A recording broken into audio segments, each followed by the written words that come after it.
माँ, अब गर्मी आ चुकी है, इसलिए मैं थोड़ी सब्जी के साथ कुछ कच्चे आम भी लेकर आ गया हूँ। बाजार में कच्चे आम की डिमांड बहुत ज्यादा है। सही कह रहा है बेटा तू। एक आधी ग्राहक मेरे भी पास आए थे और बहू गर्भवती है, कुछ कच्चा आम घर में रहेंगे तो बहू भी खा लेगी, क्यों बहू? गरीब परिवार सब्जियां बेचकर जैसे तैसे अपना गुजारा चलाया करता था। अब अगली सुबह अतुल सब्जियां बेचने के लिए चला जाता है और शाम को दोनों सास बहू घर की जिम्मेदारी करिश्मा पर छोड़कर सब्जियां बेचने के लिए चली जाती है। बहन जी, कच्चे आम कैसे दिए? बहन 10 के दो। कच्चा आम तो बड़े ही महंगे दे रही हो, रहने दो, 1 किलो आलू ही कर दो।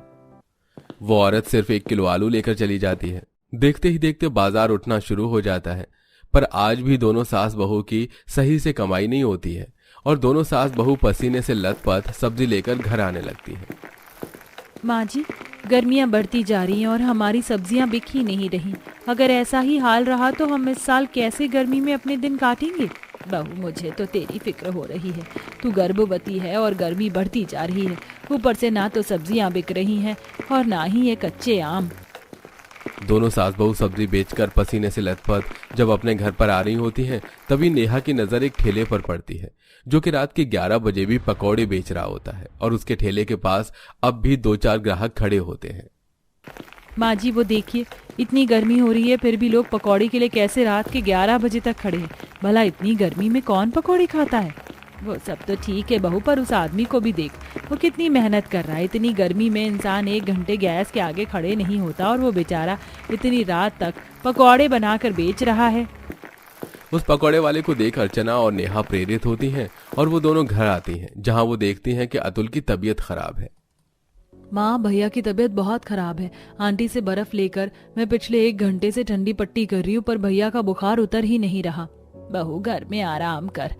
आज हमने जो 200 रुपए कमाए हैं, मैं उन पैसे से अतुल की दवाई लेकर आती हूँ।